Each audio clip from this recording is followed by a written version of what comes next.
Súper. Bueno, un saludo a quienes se están ahora conectando a la transmisión. Vamos a estar conversando en breves minutos junto con Yura Serrano y Nela Cedeño, ambos jóvenes liderazgos de la región, compañeros de, Yura Serrano es compañero de la Juventud Socialista de Chile, es el presidente nacional, y Nela Cedeño, la encargada internacional del Frente de Jóvenes de Revolución Ciudadana. Así que en breves minutos vamos a comenzar.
Muchas gracias a quienes están sintonizando la transmisión.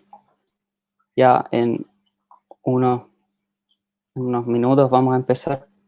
La idea de esta conversación es poder hacer preguntas respecto a la situación que está viviendo el país hermano de Ecuador, con nuestros dos invitados que vamos a tener el día de hoy. Ya están ellos conectados para poder conversar sobre la realidad ecuatoriana. Y vamos a poder hablar sobre lo que están viviendo ellos en la pandemia a nivel social, a nivel político, también, bueno, a nivel económico, obviamente. Vamos a poder teorizar un poco sobre la crisis que el capitalismo está viviendo, plantear algunos desafíos para la integración latinoamericana y también tomar algunos elementos del proceso constituyente que vivieron ellos en el 2008 que nos pueden servir también a nosotros desde la realidad de Chile. Así que, bueno, eso, la transmisión está siendo hecha por vía Facebook. Pueden hacer sus comentarios y nosotros vamos a poder traspasárselos a nuestros dos expositores para que puedan responder a ellos. Así que en breves minutos vamos a dar inicio a la conversación y, bueno, otra vez muchas gracias a quienes están sintonizando.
Bueno, sean todas y todos bienvenidos. Vamos a dar inicio a esta conversación.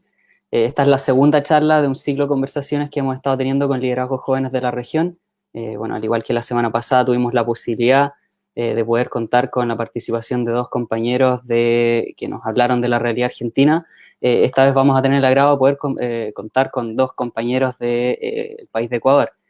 En este caso nos encontramos junto con Yura Serrano, quien es comunicador y sociólogo político, es presidente nacional de la Juventud Socialista de Ecuador, y con Nela Cedeño, quien es abogada dedicada a la docencia y también es delegada de Relaciones Internacionales del Frente Jóvenes de Revolución Ciudadana. Con su participación vamos a poder conocer un poco más sobre la realidad que está viviendo Ecuador en mitad de esta pandemia, teorizar un poco sobre el futuro post-pandémico, sobre el rol de la izquierda en América Latina y también la evolución del capitalismo y qué podríamos esperar, además de tomar algunas reflexiones del proceso constituyente que tuvieron ellos y que nos puede servir para lo que estamos debatiendo nosotros y que nos toca seguir avanzando una vez que acabe la pandemia. Esta conversación está siendo transmitida por medio de Facebook y les recuerdo que pueden dejar sus comentarios o preguntas para que nuestra expositora o expositor puedan responder a ello. Bueno, sin más preámbulo, quisiera saludarles, invitarles bueno, en primer lugar agradecerles por la posibilidad de estar aquí. En general, bueno, la situación de la pandemia ha sido bastante compleja para gran parte de los países del globo, ha golpeado con mucha fuerza a los países latinoamericanos y empieza a adquirir una dimensión social, política y económica que se vuelve muy problemática para la realidad de los países latinoamericanos, donde la desigualdad es bastante creciente, donde la pobreza adquiere cifras realmente alarmantes y sin mencionar obviamente el empleo informal que parecería ser la tónica en casi todos los países de la región. Esto obviamente todo va agudizando los problemas negativos y los efectos que la pandemia va a traer. ¿Cómo podrían decirnos ustedes, tal vez un comentario un poco general al inicio, para dar inicio a esto, de cómo ha golpeado la pandemia la realidad ecuatoriana? Comencemos con Nela. ¿Qué nos podrías comentar sobre esta realidad? Bueno, muy buenas noches a todos los que nos han sintonizado. Quiero agradecer el espacio a la Juventud Socialista de Chile, al compañero Ricardo Lillo, por darnos la oportunidad de comentar un poco, de conversar sobre lo que estamos viviendo en Ecuador. Tal y como tú lo estabas diciendo, el mundo atraviesa una de sus peores emergencias y en algunos países lo están atravesando con el peor gobierno de su historia. Ese es el ejemplo de Ecuador. Entonces, el gobierno que tenemos en Ecuador es el culpable de que sea uno de los países con mayor número de casos de contagio, mayor fallecidos en la región y su culpa radica en su incapacidad para gestionar esta emergencia, para gestionar esta crisis. Su improvisación constante y por supuesto que el gobierno de Lenín Moreno tiene un afán por cumplir con una agenda neoliberal que construyó al inicio de su gobierno en compañía de la derecha, de los representantes máximos de la derecha de este país. Me refiero a banqueros, empresarios, medios de comunicación, etcétera. Nosotros vivimos una década en la que la consigna era el ser humano sobre el capital. Y en menos de 3 años hemos regresado al viejo país en el que la consigna era el capital sobre el ser humano. Entonces, esta pandemia ha desnudado qué sistemas funcionan y qué no. Nosotros vemos situaciones lacerantes de todo tipo, sobre todo en las primeras semanas de la crisis en Ecuador, en la ciudad de Guayaquil, por ejemplo, que esas noticias, esas imágenes dieron la vuelta al mundo. Eran cientos de familias, son todavía cientos de familias que han perdido a un familiar por el coronavirus, cadáveres en las calles, en las aceras, inclusive cadáveres desaparecidos, cifras de resucitados, cientos de trabajadores de la salud contagiados y miles de personas que se debaten entre quedarse en sus casas y morirse de hambre o salir a la calle para generar dinero y contagiarse de coronavirus. Ese es el debate en este momento, porque tenemos un Estado que no ha garantizado para nada el bienestar de los ciudadanos ecuatorianos. Como lo decía, esta pandemia ha demostrado que el sistema funciona y que no. Y cuando lo dije es porque siempre en Guayaquil hay una particularidad desde hace 20 años. Guayaquil ha estado liderada por los máximos representantes de la derecha neoliberal de este país. Me refiero al Partido Social Cristiano. Entonces, estos representantes han estado 20 años pregonando un modelo exitoso que no es nada más un modelo que responde a los lineamientos neoliberales, y que tan solo en días, en los primeros días de la pandemia, de la tragedia en el país, se demostró que no era más que un modelo fracasado. Entonces, a esos mismos lineamientos neoliberales está respondiendo el plan de gobierno de Moreno, un plan por el que no fue elegido, un plan que contempló viable reducir el presupuesto de salud. Nosotros en el 2017 contábamos con un presupuesto de salud de 353 millones de dólares y en el 2019 fue recortado a solamente 110 millones de dólares. Y eso explica muchísimas cosas. Entonces, para terminar ya, la pandemia fue la excusa perfecta para que Lenín Moreno y su gobierno justificaran sus miserables políticas contrarias a los intereses populares y, por supuesto, políticas que amparan solamente a las élites de este país. Bueno, Yura, no sé si quisieras incorporar algo a la discusión o complementar algo que él ha dicho antes de hacer un comentario. Sí, gracias, Ricardo. Un saludo a quienes nos siguen, en particular a los compas de la Juventud Socialista de Chile. Gracias por la invitación y el espacio.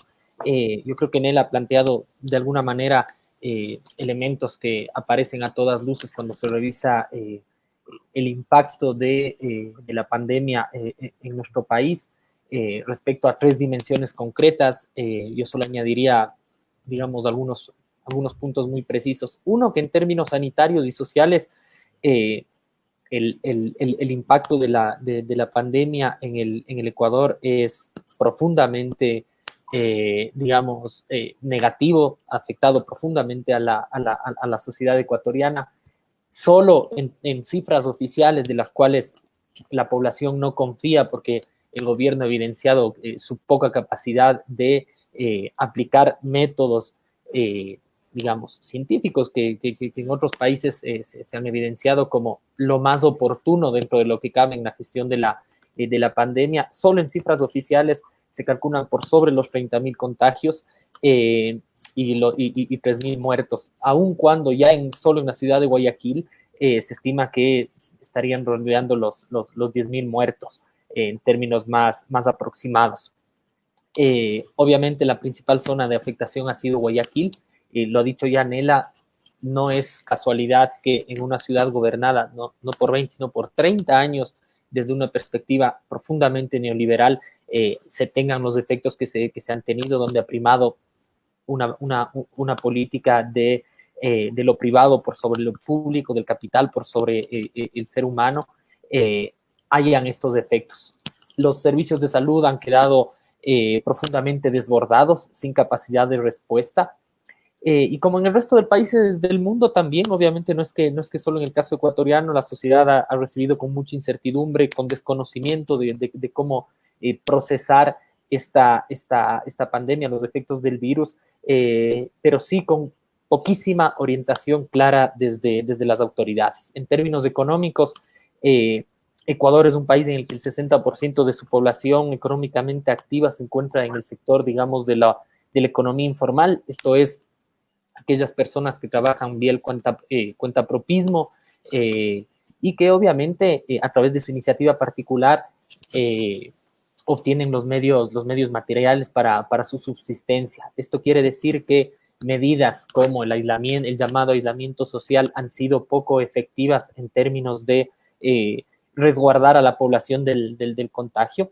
Es emblemático el caso aquí en Ecuador de población justamente en Guayaquil, pero no solo, sino en otras ciudades que hay personas, hay ciudadanos que abiertamente sostienen que prefieren ser contagiados por el virus antes que perder, digamos, su actividad cotidiana para obtener recursos, para obtener lo que ganan en el diario, para dar de comer a sus familias. ¿Sí? Esto evidencia de rostro entero, digamos, las dificultades que atraviesa el país. Y en términos políticos, la pandemia llegó en un momento en el que digamos, en el país atravesamos un escenario de crisis sostenida, profunda, en el que, digamos, de alguna manera detonó en octubre pasado con las movilizaciones populares ante las medidas de la eliminación del subsidio a combustibles, pero que constituyeron una impugnación profunda a la política neoliberal del gobierno de Lenín Moreno,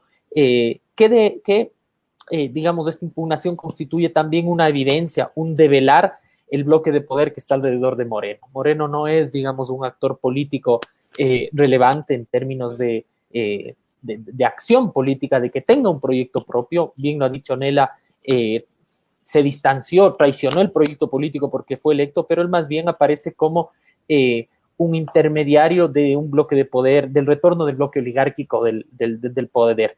¿Quiénes forman parte de este bloque oligárquico? Obviamente las cámaras de la producción, de industrias, de comercio del país, obviamente el capital financiero, la banca, los medios de comunicación. Entonces, constituye también una profundización. La pandemia llega para profundizar la crisis política que atraviesa el país. Entonces, creo que de alguna manera esto termina un poco por complementar lo que planteaba Nela al inicio.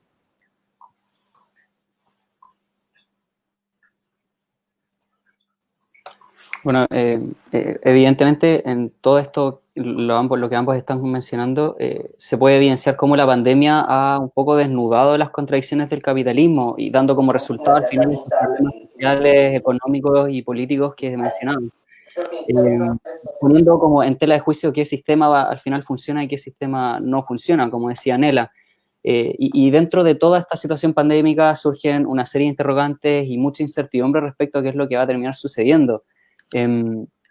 Ahora, evidentemente, esta disrupción de la normalidad que hemos vivido ya venía de haber sido puesta como en tela de juicio, que era un poco lo que decías tú, Yura, con las movilizaciones que se dieron en Ecuador y bueno, que nosotros tuvimos una correlación acá en Chile con las movilizaciones sociales, los cuales tampoco tuvieron un término, o al menos no en el caso chileno, porque se hayan implementado medidas de cambio y de transformación por parte del gobierno, sino que al final se vio suspendida por las medidas de confinamiento.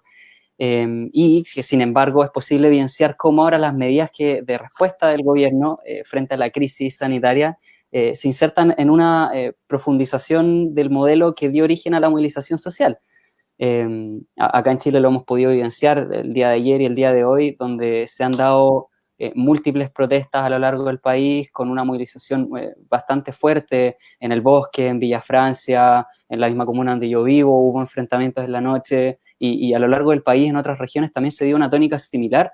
Bueno, ustedes llevan ya mucho más tiempo en la pandemia, y esta pregunta quisiera hacérsela a Yura, y me surge la curiosidad respecto a qué está sucediendo con la movilización popular frente a la pandemia en Ecuador, y también quisiera saber cómo es que se termina articulando una organización ciudadana a raíz del estallido social que ustedes vivieron, y cuánta de esa organización ciudadana aparece ahora para hacer frente a la contingencia sanitaria y esta crisis social que se empieza a generar.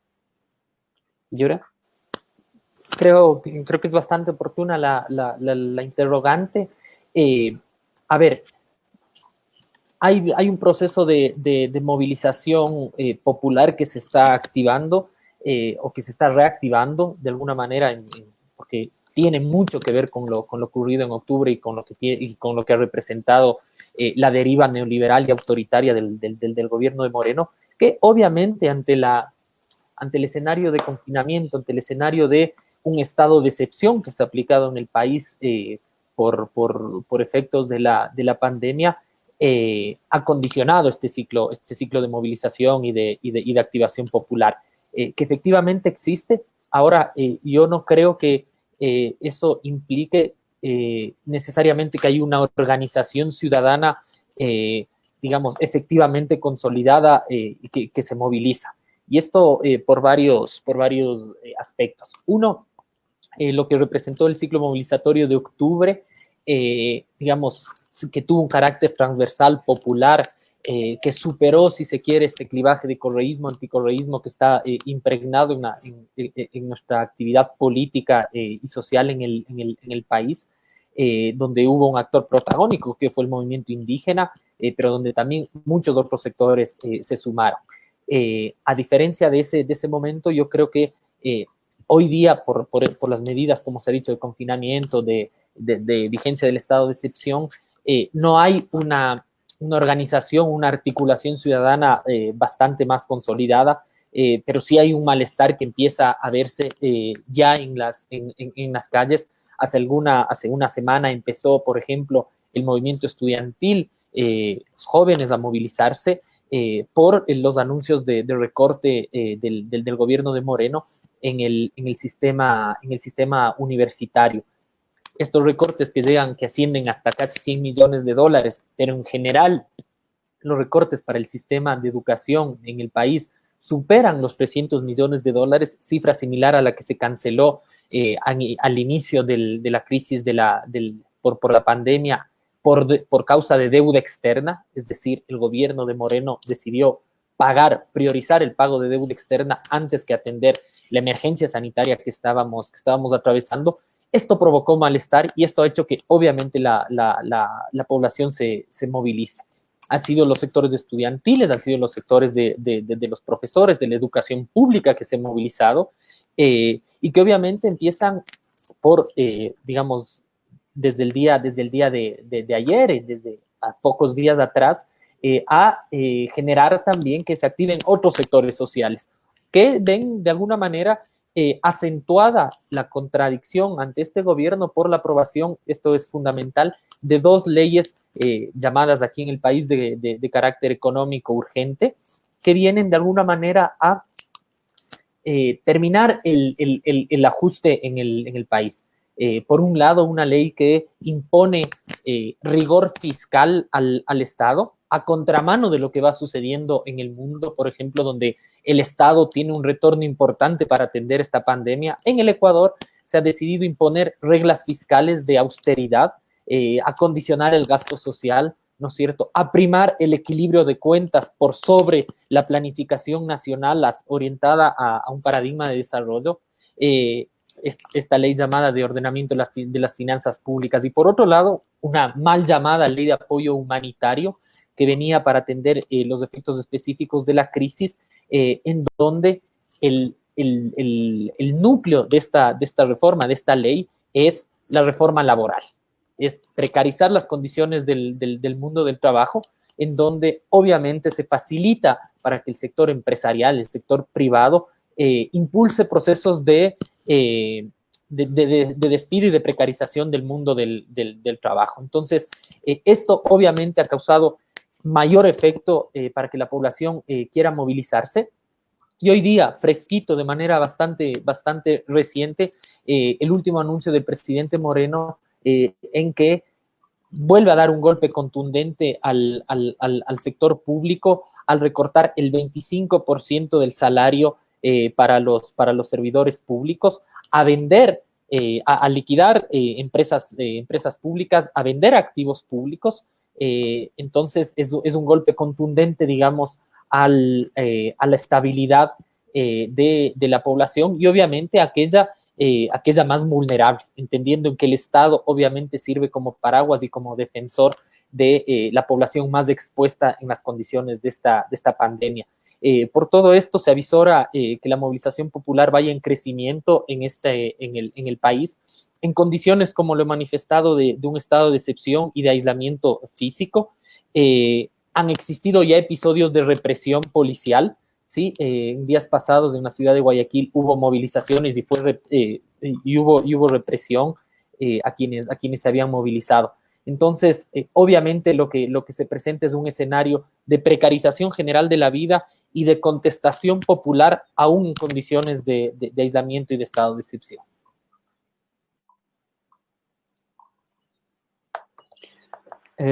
Igual, bueno, me quedo dando vueltas con el hecho de que la respuesta a las medidas neoliberales que ha impulsado Lenín Moreno hace bastante interesante el análisis que uno podría hacer sobre el comportamiento de las élites allá en Ecuador, ya que las medidas que están implementando con esa profunda agenda neoliberal lo único que hacen es reforzar un modelo que ya ha sido rechazado por la ciudadanía y que viene siendo rechazado desde el año pasado. Y eso me lleva un poco a la siguiente pregunta para Nela. Tú exponías al inicio de la presentación un poco como la situación política que en Ecuador se estaba dando con el gobierno de Lenín Moreno y toda esta agenda neoliberal, y quisiera profundizar un poco sobre eso. ¿Cuál es la situación política que se vive en el país respecto al gobierno de Lenín Moreno? cómo ha sido la relación del gobierno con los partidos políticos y cómo se inserta dentro de esa relación una izquierda que al final se encuentra un poco fragmentada con algunos sectores cercanos más al oficialismo, mientras otros se encuentran desde un frente más opositor. No sé si podrías comentarnos un poco más sobre esta situación política. Bueno, les estoy escuchando un poco entrecortado, creo que estoy teniendo problemas con internet. Pero sí entendí la pregunta, creo que tiene varios ejes para responder lo que me acabas de preguntar. Bueno, la situación política del país ya la estuvo comentando un poco Yura, está bastante compleja. Hace un par de días se aprueba en la Asamblea Nacional una ley mal llamada humanitaria, porque de humanitaria no tiene absolutamente nada. Esta ley, para poder ser aprobada, fue postergada a sus sesiones varias veces hasta que pudieron negociar los votos y poder aprobar esta ley. Es una ley que aumenta el subempleo, que aumenta el empleo inadecuado, generaliza la precarización laboral. O sea, esta ley nos deja prácticamente en condiciones peores que las de la tercerización. Y es una ley que vulnera nuestra Constitución y aparte los acuerdos a los que se habían llegado con la Organización Internacional del Trabajo. Entonces, yo considero que hablo por las mayorías ecuatorianas cuando digo que cada vez que Lenín Moreno anuncia una cadena nacional, temblamos, ¿no? Porque ya te sabemos que son malas noticias las que nos van a llegar. Ya lo decía Yura, hoy en el Ecuador nos desayunamos una cadena nacional en la que Lenín Moreno prácticamente nos anuncia que el salario del sector público iba a ser reducido al 25%, bajo figura de que la jornada laboral iba a ser reducida a 2 horas, o sea, es decir, pasaban de 8 horas a 6 horas. Y también en los docentes se les iba a reducir el 12,5, se les va a reducir el 12,5% de su sueldo con la misma figura, solo que a ellos se les recorta 1 hora de su jornada laboral. Prácticamente van a liquidar 8 empresas públicas, van a fusionar algunos ministerios, y esto se traduce a que van a dejar a miles de familias sin trabajo, sin un sustento. Se sigue liberalizando el precio del combustible y esto también se traduce a que se elimina el subsidio, lo cual significa a su vez que cuando el precio del combustible incremente, la canasta básica también lo hará. Entonces, seguiremos precarizando aún la vida del pueblo ecuatoriano. Entonces, todo esto que estoy mencionando en este momento no tiene un sustento legal, viola lo normado por la Ley Orgánica del Servicio Público y lo contemplado por la Constitución. Y tampoco tiene ni sentido ni coherencia. O sea, a ver, la gente que tiene pocos ingresos, ¿qué gasta el dinero en lo básico para sobrevivir? Este gobierno no alcanza a entender que si el pueblo no tiene más dinero, no puede reactivar la economía. Entonces, prácticamente no entiende en su afán de amparar a las élites, que las élites no gastan su dinero en nuestro país. Las élites viajan y dejan lo que generan en este país en otras partes, ¿no? Entonces, ¿tú cómo detienes eso? Tú evitas la salida de divisas, tú pones aranceles al máximo, hay otras medidas, había otras salidas para estas crisis. Pones impuestos, por ejemplo, suspendes pago de deuda externa, proteges al obrero, al ama de casa, proteges al estudiante, proteges a los trabajadores. Pero no podemos esperar nada de eso de un gobierno que prefiere dejar morir a su pueblo en la miseria antes que tocar los intereses del capital. Eso para responder un poco el tema de en qué situación política nos encontramos. Lenín Moreno no respeta en lo absoluto el marco legal que norma a nuestro país como tal. Hablabas un poco sobre la izquierda, te entendí, o cuál era la relación con los partidos políticos. No sé si me repites esa pregunta, por favor, Ricardo. Sí, obvio. Básicamente, bueno, lo primero que te había preguntado era sobre la situación política que vivían ustedes, la relación de los partidos políticos con el gobierno y cómo dentro de esa relación de los partidos políticos la izquierda logra sortear sus problemas que tiene con estas divisiones o fracturas que tiene. Bueno, en Ecuador existe un desencuentro entre las izquierdas, entre los partidos de izquierda, y responde a una tradición histórica. Lamentablemente, mientras la izquierda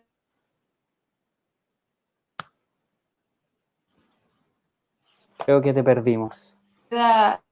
ecuatoriana no lograron una inconstitucional de sí y el no. Esta consulta, en caso de que ganaba el sí, ponía en riesgo la democracia y la institucionalidad del país y respondía a los intereses de la derecha.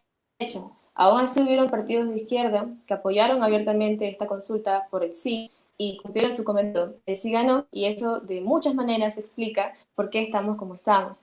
Lo peor de esto es que no hay nada más absurdo o nefasto que ver a los tuyos, a tus propios compañeros, haciendo el trabajo sucio a la derecha. Nosotros encontramos a la izquierda constante, a la izquierda ecuatoriana constantemente haciendo eso. Hay otros enemigos allá afuera y es en este momento que queremos estar más unidos, ¿no? Y no logramos aún ponernos de acuerdo o encontrarnos en nuestras luchas. Entonces, ese desencuentro de la izquierda responde a intereses personales, a traiciones, responde a falta de convicción política y, por supuesto, también responde a la falta de ética. Yo creo que nosotros, jóvenes de izquierda, tenemos un gran desafío, que es lograr que nuestras izquierdas congenien y se encuentren para crear un montón de cosas, para desde la unidad poder defender y recuperar la patria. Yo voy a comentar una cuestión particular que sucedió hace unos días. Yura lo contaba, Lenín Moreno intentó recortar 100 millones, casi 100 millones de dólares al presupuesto universitario, y fue en esta emergencia, ante la urgente necesidad de pronunciarnos, que la izquierda, desde los jóvenes, encontrarse. Lograron hacer un pronunciamiento exigiendo que se detenga el recorte del presupuesto universitario y obviamente también proponiendo otras salidas. Entonces yo sí tengo un poco de esperanza diciendo que tal vez desde la juventud podamos lograr, ante la urgente necesidad de hacerlo, ¿no? Encontrarnos como es debido. Bueno, también te entendí que me preguntabas cómo era la relación de Lenín Moreno con los partidos políticos. Bueno, la relación de Lenín Moreno con los partidos políticos es a conveniencia y condicional. Entonces, con los de la derecha está súper bien, y con todos aquellos que se presten para su circo es igual.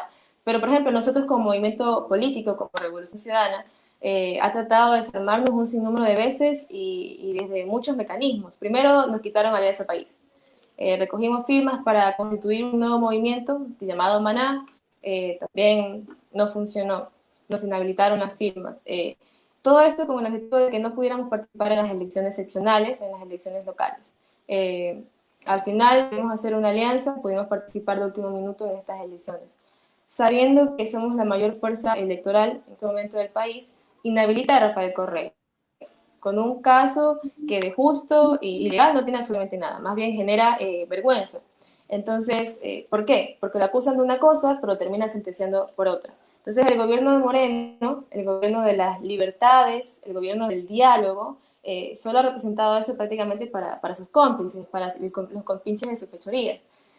Para muestra un ejemplo, es un ejemplo clarísimo. Durante el estallido social de octubre del 2019, durante la paralización, la alcaldesa de Guayaquil, una alcaldesa del partido de izquierda, el partido de derecha, decide cerrar el puente de la Unidad con maquinaria pública del municipio de Guayaquil, violando la ley en pleno estado de excepción. ¿Cuál fue la respuesta? No hubo repercusión, no hubo investigación, no hubo persecución, no, por supuesto que no se la penalizó por absolutamente nada. Mientras que nuestros compañeros asambleístas de la bancada de la Revolución Ciudadana, por comentar, por emitirnos un par de opiniones en sus redes sociales personales, fueron investigados, perseguidos, hasta lograr que ellos tuvieran que pedir asilo en México. Ahora algunos compañeros asambleístas se encuentran en México en este momento. Ni hablar de lo que le hicieron a la prefecta de Pichincha o a nuestro secretario ejecutivo, que fueron detenidos sin razones necesarias. Y en su momento llegaron hasta violar el derecho al debido proceso. Entonces, la relación de Moreno con los partidos políticos ha sido, como ya lo dije, a conveniencia y condicional. Nosotros en esta pandemia ha quedado más que demostrado, ha quedado revelado, todos y cada una de las alianzas, de las estrategias y de los negocios que tienen con los principales protagonistas de la derecha. Y a esto me refiero a que descubrimos que, por ejemplo, los hospitales públicos están repartidos, la institucionalidad de nuestro país está repartida, y todo entre los mismos de siempre, la derecha neoliberal, que poco o nada le importa la vida del pueblo ecuatoriano. Y es en este momento que ese sinnúmero de casos de corrupción están empezando a salir a flote. Entonces, todos estos cómplices de las fechorías de Moreno lo que están haciendo es rápidamente lavándose las manos para no ser vinculados con estos casos de corrupción, creyendo que el pueblo ecuatoriano es tonto y que no se va a dar cuenta o que no los tiene identificados. ¿Cuál es el eslogan ahora? ¿Cuál es el lema ahora? Que Moreno es Correa. Entonces vinculan todas las fechorías del gobierno de Moreno con Correa, creyendo que es una gran estrategia cuando es una estrategia muy torpe. Realmente, ya lo decía Yura, la gente está reaccionando, la gente se da cuenta porque realmente es insostenible ya la mentira o el maquillaje que Lenín Moreno le quiere dar a todas las acciones que ha cometido desde que empezó su gobierno. Entonces el pueblo reacciona y está empezando a identificar quiénes son y qué están haciendo. Me parece muy importante. También decía Yura que ya están despertando, están reaccionando y prácticamente todo lo que él cuenta y lo que yo comento son motivos suficientes para que aún en medio de esta pandemia en la que hay que respetar normas de seguridad por salud, la gente ya está saliendo a las calles a protestar.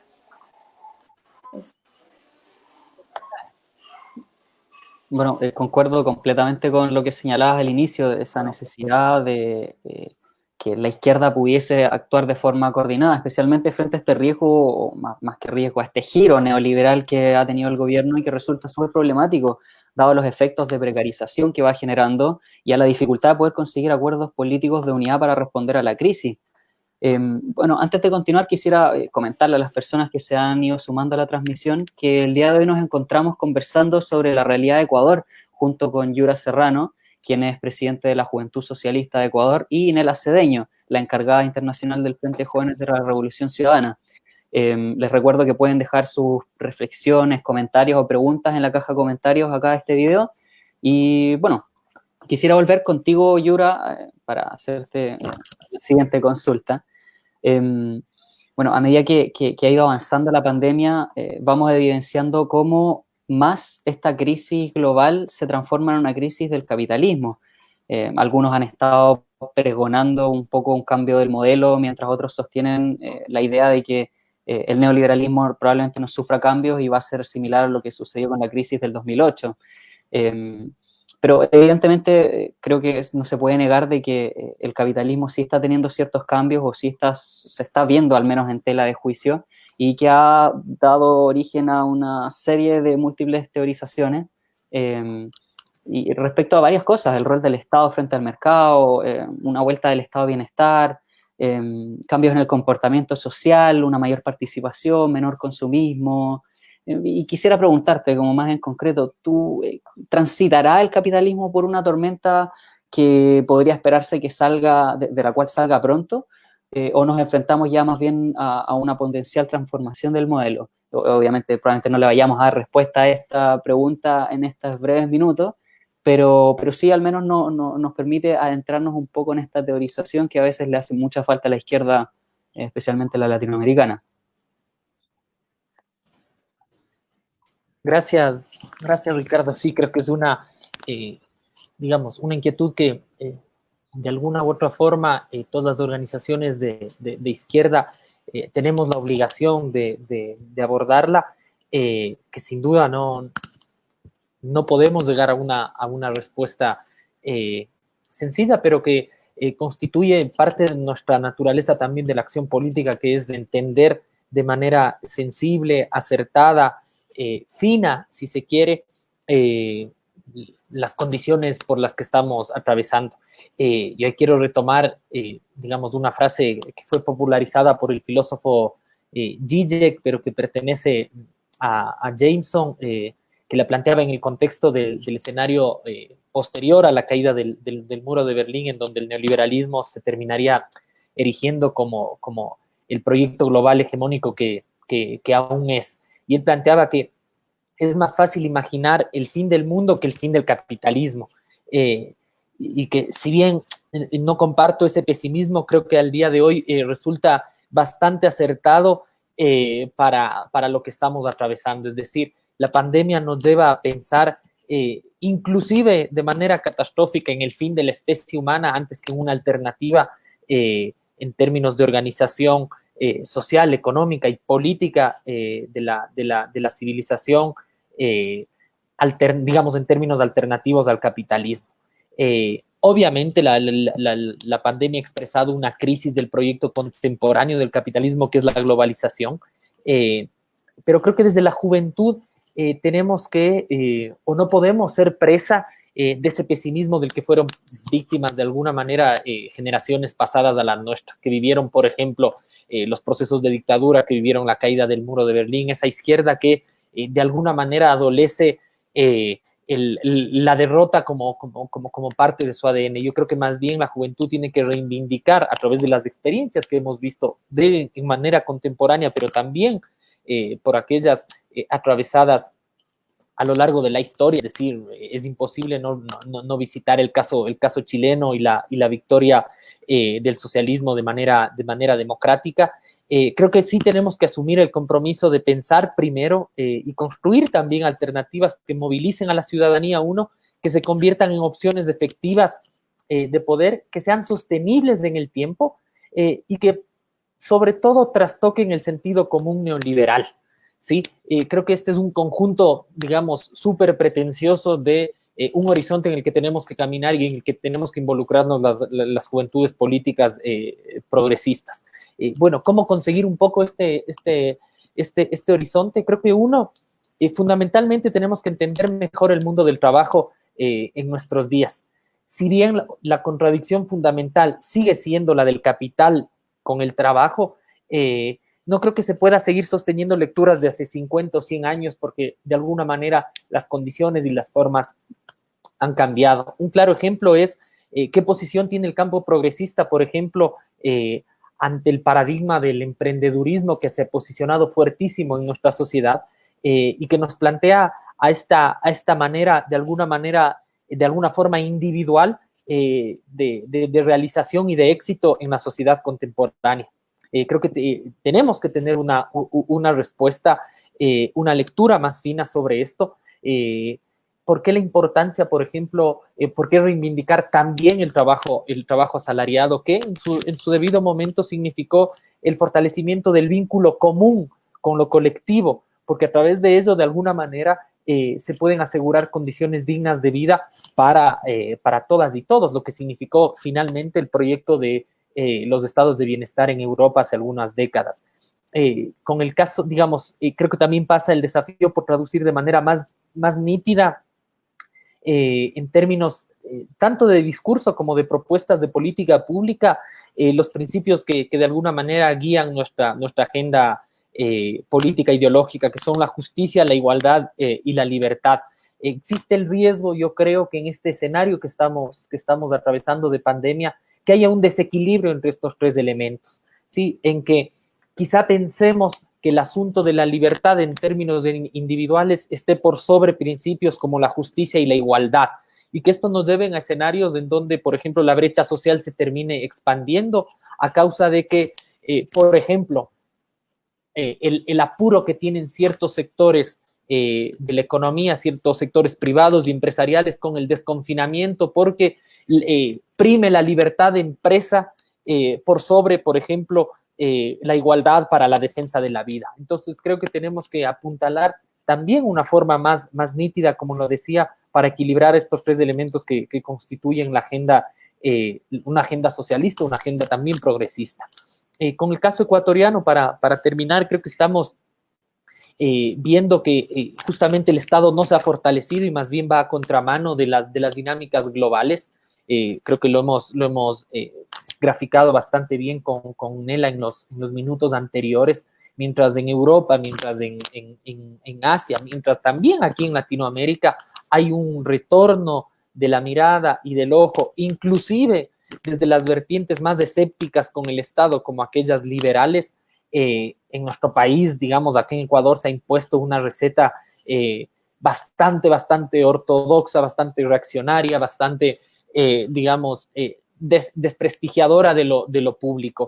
Y esto obviamente nos inserta en que la respuesta ante la crisis no podemos plantearla o no podemos plantear que sortearemos esta crisis de manera homogénea a escala global. Las respuestas van a ser bastante diferenciadas de aquellos países y de aquellas realidades que puedan sortear y que entiendan mejor las condiciones, ¿sí? Y que obviamente de esto dependerá que haya una alteración en las condiciones de escala global. Yo de alguna manera no quisiera pensar en un escenario, por ejemplo, en el que el coronavirus, la COVID-19 se termine convirtiendo en una enfermedad, por ejemplo, de la pobreza que quede erradicada en realidades como la latinoamericana, como la africana, y que esto posibilite para una acumulación aún mayor primero de los países centrales y segundo de las élites también en nuestro país.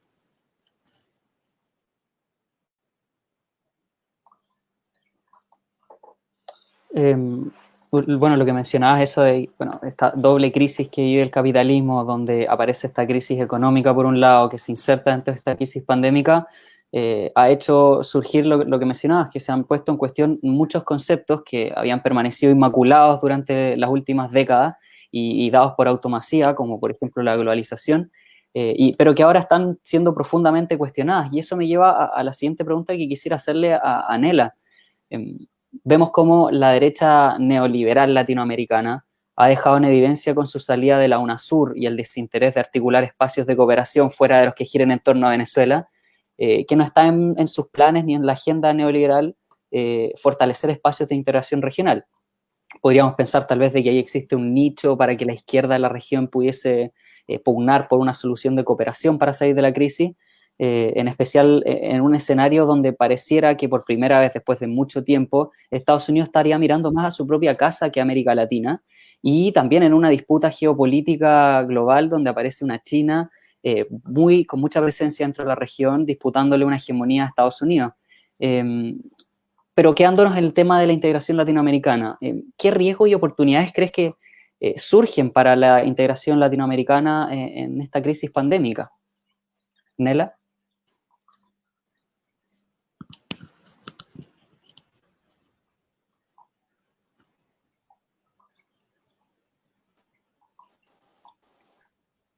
Creo que te perdimos.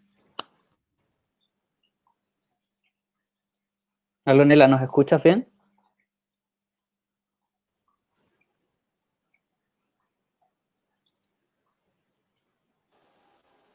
¿Me escuchan? Ahora sí te escuchamos, sí. Ok, listo. Bueno, parece que tengo problemas con mi internet, pero logré escuchar que me hacías una pregunta sobre la integración latinoamericana. Bueno, hasta ahora como países latinoamericanos nosotros hemos respondido de manera individual, algo que si aún existiera UNASUR no estaría sucediendo en este momento. Estoy segura que otro fuera el escenario. En Latinoamérica, si UNASUR no hubiera sido desarticulada de la manera en la que lo fue. Más que riesgos y oportunidades, yo creo que nosotros tenemos que empezar a hablar de desafíos. O sea, la incidencia regional genera muchísima presión.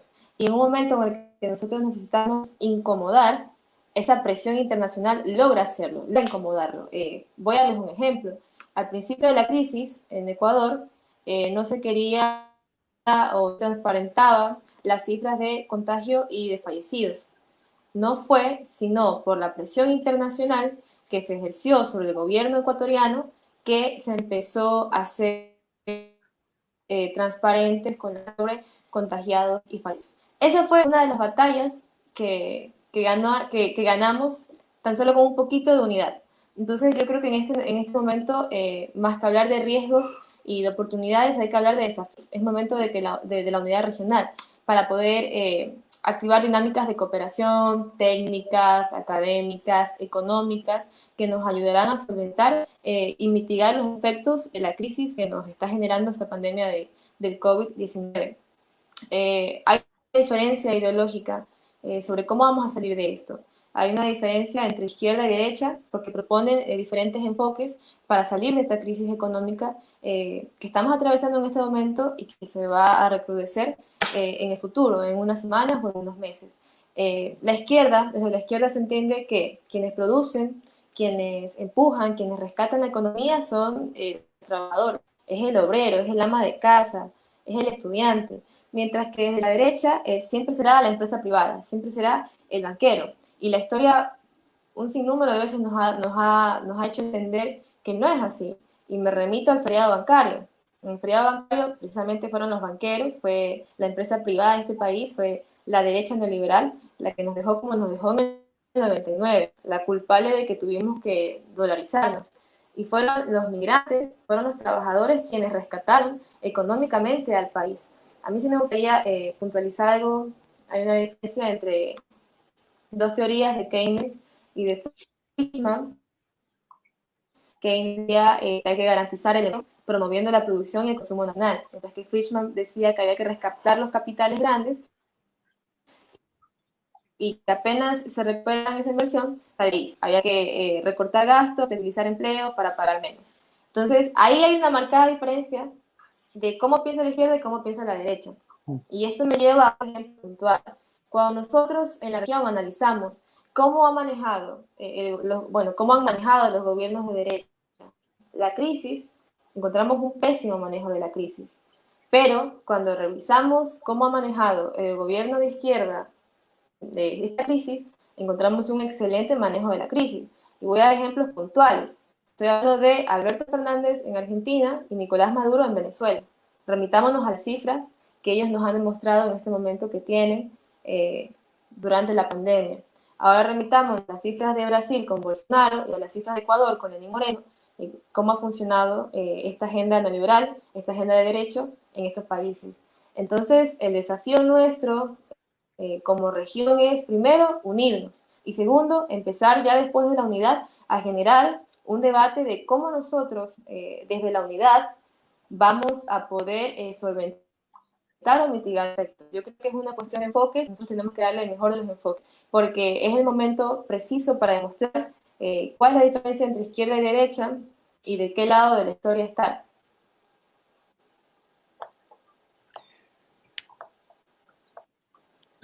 Bueno, nos dejaste varios elementos sobre la mesa y quisiera quedarme con esos desafíos que tú planteas de dar paso a un proceso de integración que igual nos permita poder mitigar los efectos de la crisis. Evidentemente aparece esta disyuntiva entre formas distintas de responder a la crisis desde la izquierda a la derecha y que evidentemente deberíamos poder construir una forma de responder desde la izquierda a los problemas y a los efectos de la crisis con una protección a la ciudadanía y a la fuerza trabajadora y que permita responder en una forma colectiva a esta doble crisis que vive el capitalismo. Ahora, bueno, quisiera pasar a una parte tal vez un poco más contextual a la realidad que ustedes han podido vivir y que nos pueda servir también a nosotros desde la realidad chilena y la discusión que hemos estado llevando en los últimos meses con el proceso constituyente. Y bueno, y esta pregunta va dirigida a Yura en específico. Ustedes en Ecuador vivieron un proceso constituyente en 2008 que dio como resultado una transformación del rol del Estado a ser un garante y promotor de una economía social y solidaria. En la misma línea, el debate acá en Chile también ha dado como resultado este tipo como de demanda, por decirlo de alguna manera. Pero también quisiera saber cómo es que la experiencia de ustedes fue materializando este mandato constitucional. Cómo es que el Estado se transformó en un garante y promotor de esta economía social y solidaria. Y en segundo lugar, cómo es que ese mandato constitucional hoy día convive con una agenda tan neoliberal que llevada a cabo por el gobierno de Lenín Moreno. Gracias, Ricky, por la pregunta. Creo que se hace justamente necesario conectar la discusión del marco constituyente del Ecuador, porque plantea justamente una tensión con lo que ocurre hoy día y el proyecto, digamos, o la deriva neoliberal de Moreno. En primer lugar, decir que la economía social y solidaria fue uno de los grandes desafíos del Ecuador a partir de la aprobación de la Constitución del 2008. Digamos, el desafío de cristalizar un mandato y un marco constitucional legal en acciones y medidas concretas. Yo creo que tuvo varias implicaciones esta orientación plasmada en la Constitución del 2008. Un primer elemento creo que tuvo que ver con la aplicación de un nuevo paradigma en sentido de un diseño institucional. Por ejemplo, cobró un rol protagónico la Secretaría de Planificación en el país, el carácter de planificador también de la economía a través del Estado. y se crearon nuevas instancias públicas como la Superintendencia de Economía Popular y Solidaria, la Superintendencia de Control del Poder del Mercado. Creo que a ese nivel hubo profundos avances, ¿sí? Digamos, el cómo traducir en política pública y a nivel institucional esta disposición constitucional. Luego creo que a nivel social hubo un menor impacto, dada la estructura y la matriz económica de nuestro país, en el que por un lado nuestras élites, nuestra burguesía ha sido fundamentalmente rentista, entiéndase los sectores como el bancario, como la clase importadora, y también poco innovadoras, fundamentalmente las élites históricas vinculadas al sector primario agroexportador que datan de varias centenas de años.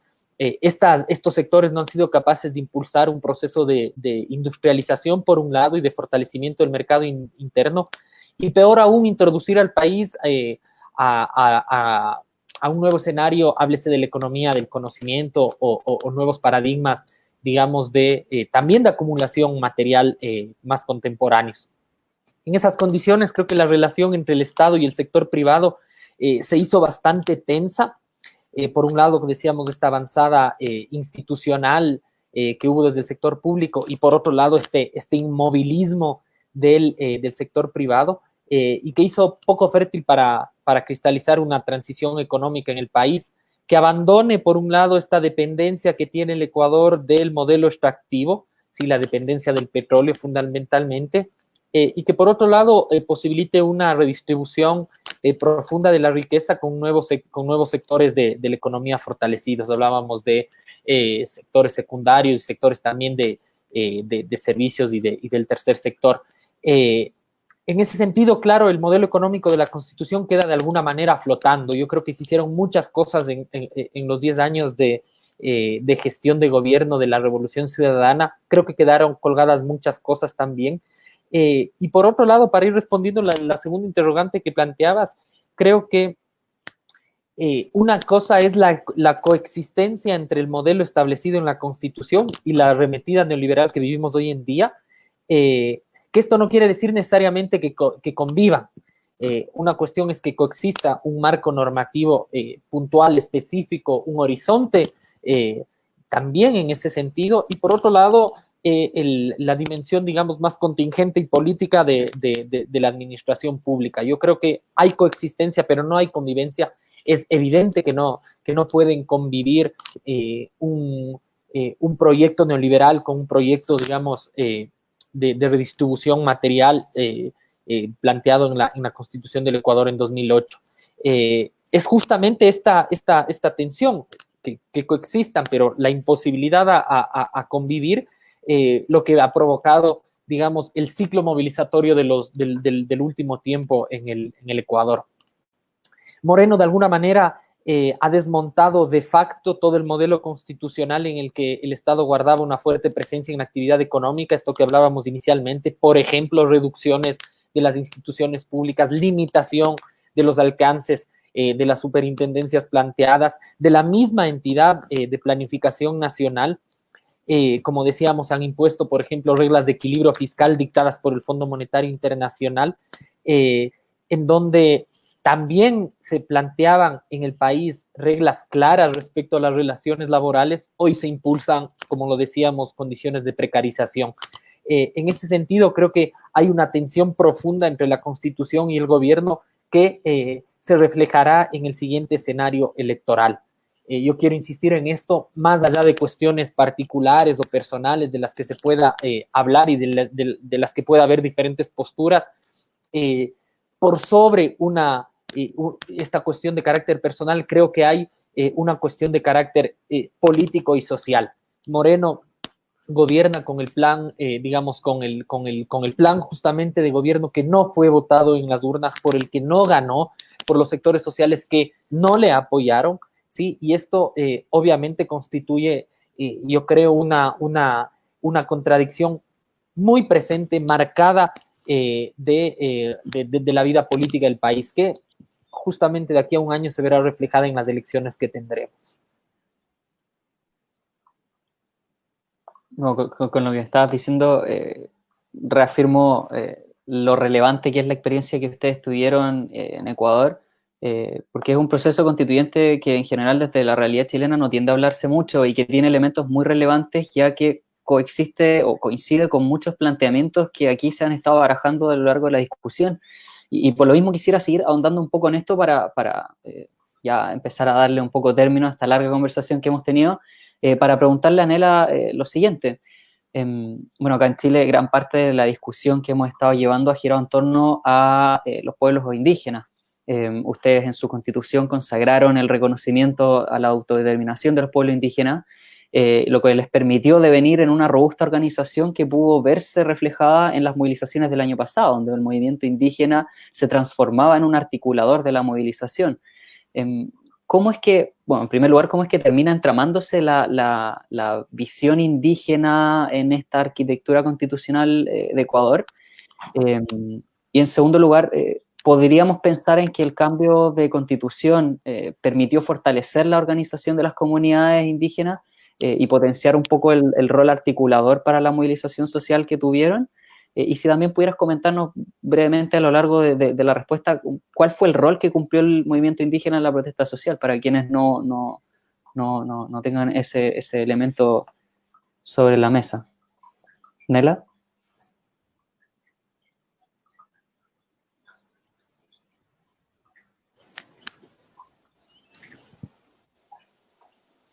Bueno, me hablabas de la arquitectura constitucional ecuatoriana respecto a la cosmovisión indígena.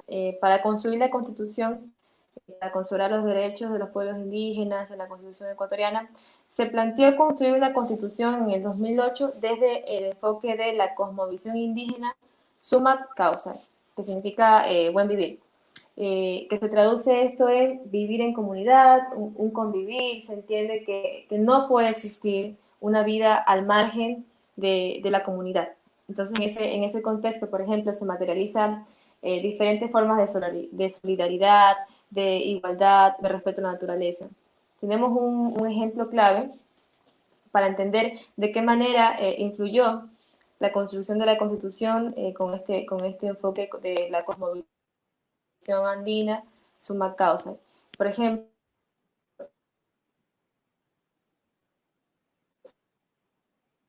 se respetan a la naturaleza que un objeto. Eso es sumamente importante y eso es una particularidad que tiene nuestra constitución comparada a otras constituciones. También se entiende, por ejemplo, que desde la comunidad surge un comunitarismo como sistema socioeconómico, político, basado en reciprocidad, en solidaridad, en igualdad. Esto a la vez promueve la participación de todos los ciudadanos. Entonces, también promueve el bienestar de sus miembros. Entendiendo estos enfoques, entendiendo estos principios, es como se construye y se implementa el Plan Nacional para Vivir. En los ecuatorianos prácticamente encontramos los objetivos que como gobierno durante una década se intentaron cumplir, se buscaban cumplir, enmarcados en estos principios. Me preguntabas un poco sobre cómo esta constitución fortaleció al movimiento indígena para que se articulara con los movimientos sociales. Bueno, se fortalece a la población indígena en acceso a derechos. Hay que entender que no existe un único y total movimiento indígena, sino que hay diferentes frentes. Y así han fortalecido políticamente algunos y otros no. Pero eso sí, hay que defender que siempre hemos encontrado al movimiento indígena articulado con los movimientos sociales y que a lo largo de la historia siempre han abanderado unas luchas sin precedentes. Es por eso que nosotros en Ecuador tenemos referentes de las luchas indígenas como lo son Dolores Cacuango o Tránsito a Maguaña. Entonces, en este momento, nosotros encontramos, tú hablabas del estallido social del 2019 y cómo habían protagonizado esto. Nosotros en este momento encontramos a un movimiento indígena que está fortalecido, precisamente porque ellos tienen algo que es muy importante, que es la capacidad de movilización. Son un movimiento muy fuerte, tal vez no sean homogéneos en su totalidad, pero cuentan con capacidad.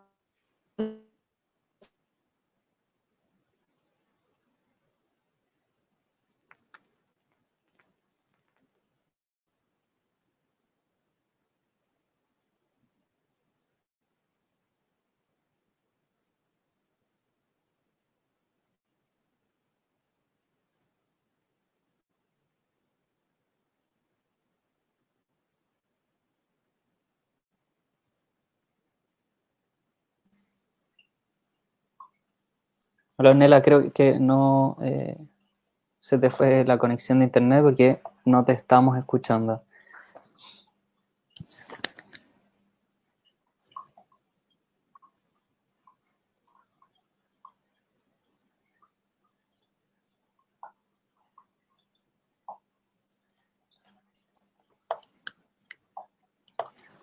Bueno, mientras tanto, volvemos a intentar conectarnos. Aló, Nela, ¿nos escuchas?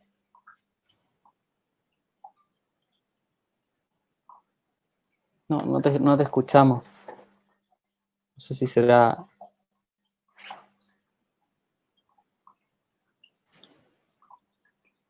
¿Tú la escuchas, Yura?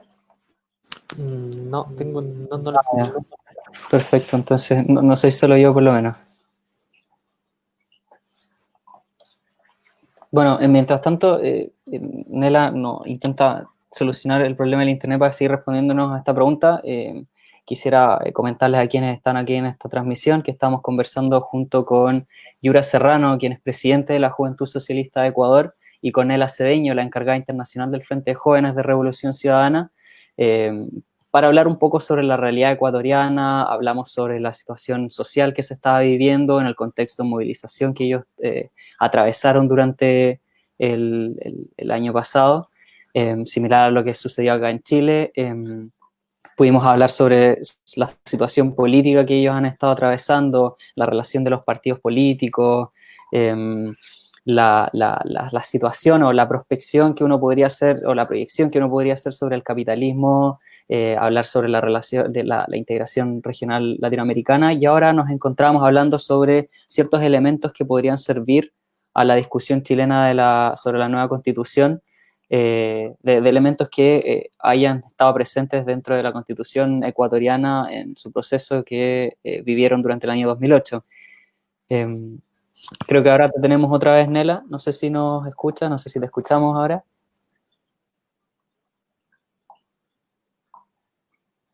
No, no te logramos escuchar otra vez.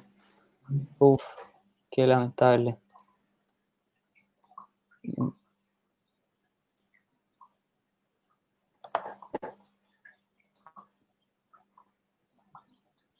Bueno, mientras seguimos intentando resolver eso, quisiera aprovechar de conversar contigo, Yura, respecto a adelantar un poco la última reflexión que quisiera que llevásemos a cabo en esta conversación, que la verdad es que ha sido bastante grata y bastante elementos han salido sobre la mesa y que obviamente se desprenderían muchas otras preguntas que pudiésemos hacer. Y tiene que ver respecto a el cambio climático. Un poco el rol del Estado que hablábamos anteriormente ha sido puesto en cuestionamiento. Sí, empiezan a aparecer una serie de problemas o elementos asociados a la crisis económica, cómo es que los países van a poder reactivar la economía o dar respuesta a la situación de crisis económica que se está dando. Eso también viene a afectar las metas y las proyecciones que se tenían hechas en materia de cambio climático frente a la emergencia ambiental. Y quisiera saber qué es lo que tú podrías tal vez comentarnos respecto a esa situación, tal vez no desde solamente la realidad ecuatoriana, sino como desde la realidad regional. En general, se proyecta que Latinoamérica vaya a ser una de las regiones más afectadas por el cambio climático. De acuerdo, yo creo que conecta mucho con la reflexión anterior que teníamos. Creo que es imposible hablar de cambio climático y no hablar de un modelo, digamos, un modelo de sociedad, un modelo económico, un modelo civilizatorio finalmente distinto. En ese sentido, hablar de cambio climático y no hablar de capitalismo, creo que afirma un poco el escenario global que hemos tenido para justamente abordar esta problemática que se presenta impostergable para cualquier agenda política a escala mundial. En ese sentido, yo quiero de alguna manera conectar dos cosas. Una, que la pandemia sin duda, viene a acelerar una decisión que como humanidad hay que abordarla, y que es la cuestión ambiental.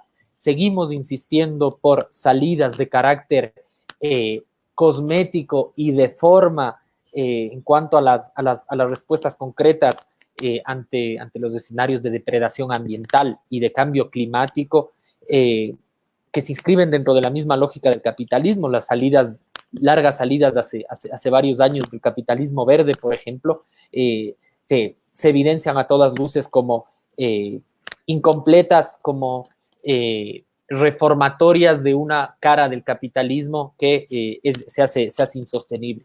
En ese sentido, creo que pensar una alternativa y pensar una nueva normalidad para superar la crisis de la pandemia implica también vislumbrar un escenario de alternativas que incorporen la sostenibilidad ambiental y el combate al cambio climático.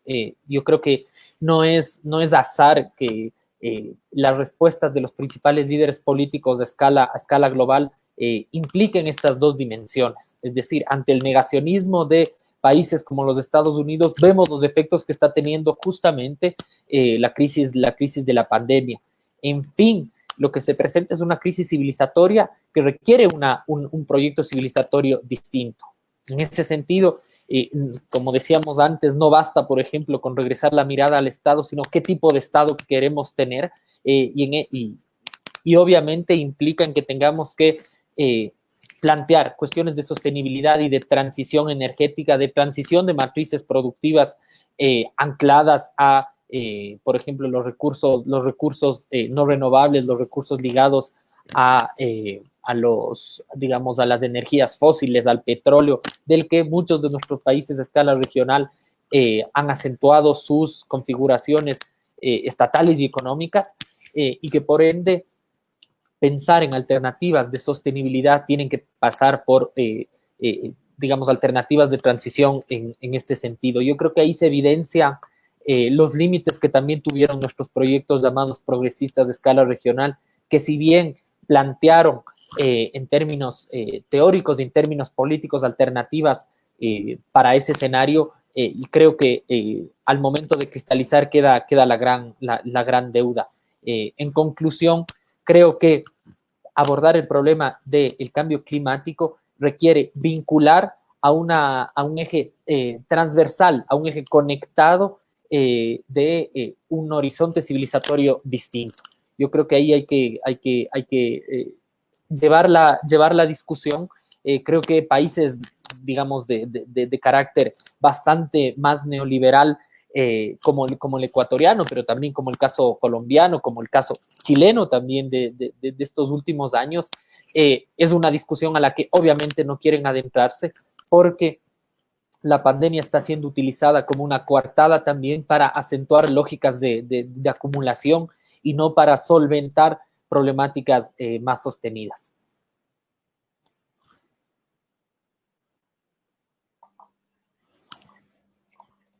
Bueno, ya estamos al parecer de vuelta con Nela para poder continuar. Evidentemente, como tú estabas señalando, esta crisis pandémica y la crisis medioambiental se encuentran fuertemente ligadas, y al final la necesidad de construir una alternativa por parte de la izquierda que pueda dar respuesta a esta coyuntura se vuelve absolutamente necesario. Nela, ahora que no sé si pudiésemos continuar con la reflexión que estabas haciendo antes sobre el proceso constituyente y la relación con cómo se fueron integrando bueno, cómo se terminó fortaleciendo la organización indígena con este cambio constitucional por el que atravesaron ustedes en el año 2008. Sí, claro. ¿Me escuchan bien? Sí, un poco bajo, pero se escucha. ¿Me escuchan bien? Ah, listo. Bueno, yo estaba conversando precisamente de que a raíz de la Constitución del 2008 se fortalece al movimiento indígena respecto al acceso de sus derechos. Pero políticamente hay que entender que no existe un único frente indígena.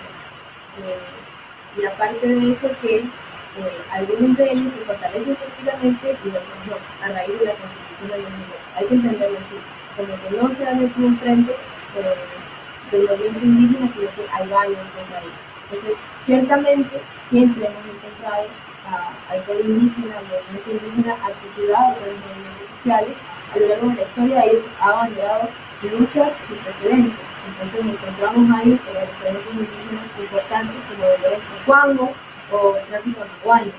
Entonces, en este momento, el movimiento indígena se encuentra fortalecido a raíz de haber capitalizado el estallido social en octubre de 2019. Eso lo dejó prácticamente como protagonista ante el escenario político en ese momento. Y en este momento nosotros nos encontramos a ellos, o al menos a sus dirigentes, ya trabajando en una agenda política para incluirse en el escenario político del 2021. Ya están haciendo plataformas políticas y están utilizando el haber abanderado la lucha en octubre de 2019.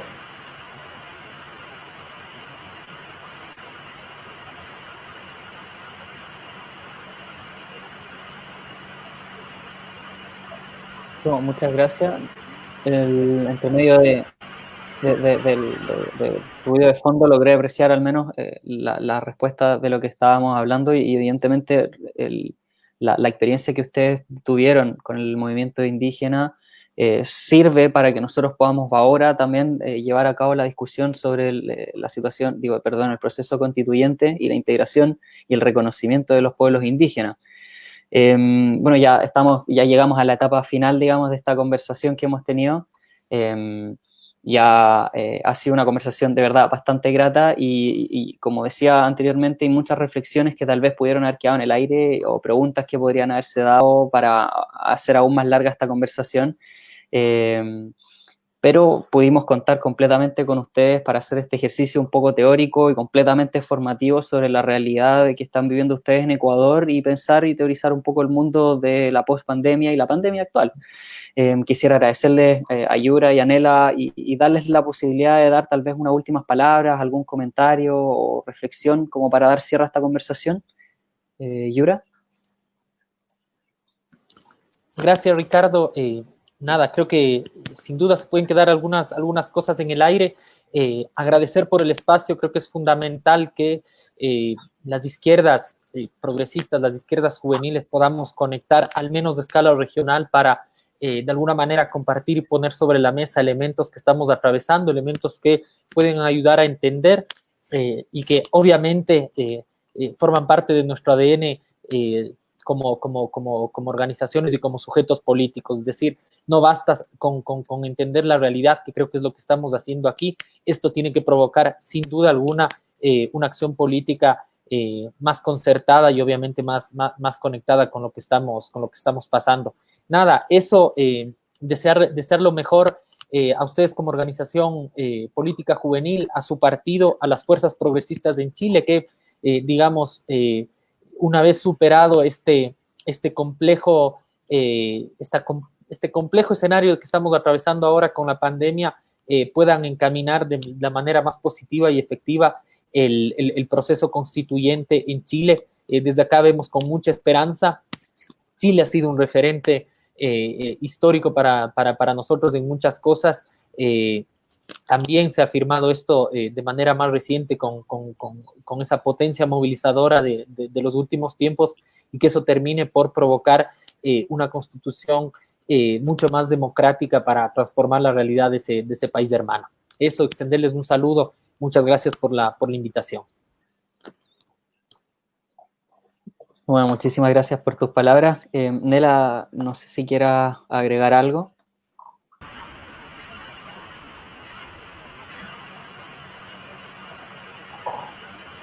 Bueno, agradecer por el espacio, agradecerles a ustedes como Juventud Socialista de Chile, darnos la oportunidad de contar tanto la militancia chilena como la militancia del mundo, la militancia chilena del Ecuador. Es una de las apreciaciones que nosotros tenemos en cuanto a disciplinar, en cuanto a lo económico.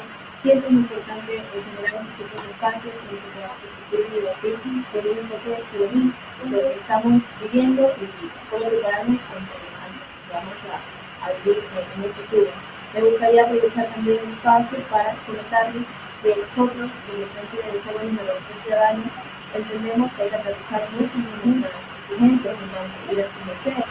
Hay que aterrizar el discurso también a la práctica, y nosotros pregonamos que la unidad es el camino, y en ese marco de la unidad nos encontramos organizando el nivel latinoamericano que existe de juventudes. iniciales son el ELAP. El ELAP fue un encuentro que se hizo en diferentes años durante la Revolución Ciudadana, durante el gobierno de Rafael Correa, y era un espacio de discusión para conversar y debatir sobre lo que en esa época Latinoamérica estaba viviendo desde diferentes puntos de vista, ¿no? Nosotros hemos querido retomar un espacio de debate, un espacio de discusión, un espacio formativo y sobre todo un espacio de integración regional. Entonces, en junio daremos inicio a esta jornada. Esperamos contar con ustedes, como movimientos socialistas, esperamos contar con las organizaciones de izquierda del Ecuador y, por supuesto, también contar con el mayor número de participantes y de militantes de izquierda para que puedan ser partícipes de este encuentro que, como ya lo he dicho, busca, entre muchas cosas, la integración regional para prepararnos ante los desafíos y el escenario tan incierto que nos espera. Nuevamente, agradecer el espacio, tal vez que muchas cosas se quedan en el aire, no es la oportunidad de profundizar en este tema, pero creo que ha sido enriquecedor escucharlos a ambos y, por supuesto, de poder comentar y discutir sobre lo que está aconteciendo en este momento.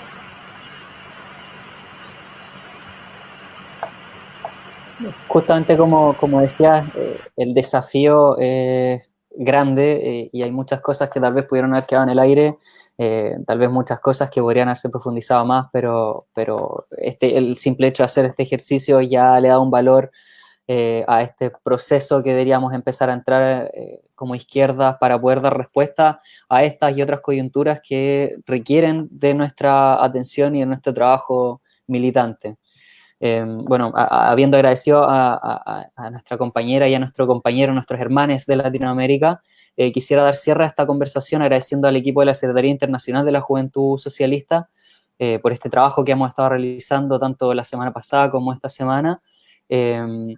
Y también saludar a cada una y cada uno de ustedes que sintonizaron esta transmisión. El próximo martes vamos a continuar con estas conversaciones, vamos a tener la posibilidad de poder conocer la realidad de Paraguay de la mano de Joana Ortega, quien es la presidenta de la Unión Internacional de Juventudes Socialistas, Socialdemócratas y Laboristas del Mundo, la UCI, para poder conversar sobre la realidad que están viviendo allá, seguir teorizando un poco más sobre los desafíos del presente y el futuro, y obviamente compartir un grato momento de fraternización socialista en la región. Así que eso, nos vemos la próxima semana.